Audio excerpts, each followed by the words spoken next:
I'm Shane Yak. I'm a student here at UW Stout. I'm in the game design and computer science program, and I speedrun. People play games normally, just from the beginning to the end. Some people play them competitively, and then there's playing the game as fast as possible, which is speedrunning. I kind of discovered speedrunning when YouTube started to come out. I saw some of the bigger games being run, like Super Mario Bros, and like, hey, that's pretty cool.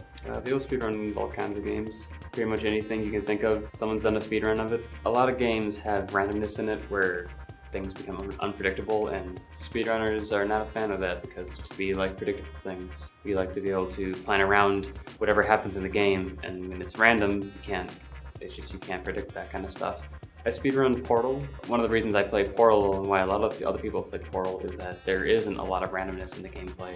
Everything is dependent on what you do in the game, or it's based on some timer, so it's very, very predictable. Portal's a puzzle game. You go through test chambers, and you use this gun. It's a portal gun, and it links two spaces in the map together. You can travel through them. You can also put objects through them, and some of the objects are boxes which you put on buttons to unlock doors or other things. Portal came out, and it had a built-in time trial mode, which allowed me to speedrun by myself.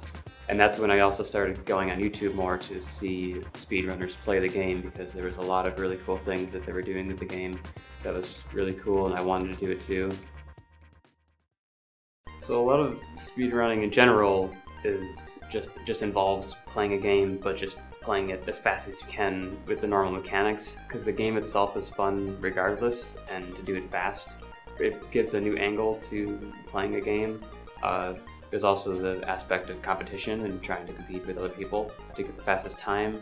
There's often a lot like glitches that you can use that is exploiting different mechanics in the game to your benefit.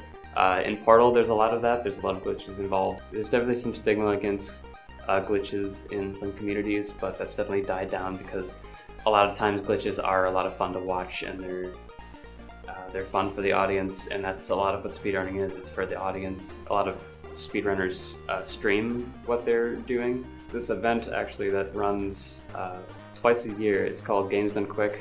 It involves a lot of speedrunners just getting together and speedrunning games, and they stream that online for 150,000 viewers at a time, and they do that pretty much 24/7 for a whole week. They raise money for charities like the Prevent Cancer Foundation and Doctors Without Borders. They have a lot of different stuff during the event, incentives for people to donate. Do we have time for a donation? Yeah. We have $1,000 from Dubanka. They have normal speed runs. They also have like blindfolded runs, and they also have like races between different runners too. Last year they raised like 2.2 million. I think a lot of people watch speedrunners for the chance of like seeing that world record run or like their personal best at a certain game. There's often a lot of tedium with speedrunning because you're doing the same thing over and over and over again. But when it's that payoff at the very end, when you get your personal best or when you get the world record, it's all worth it.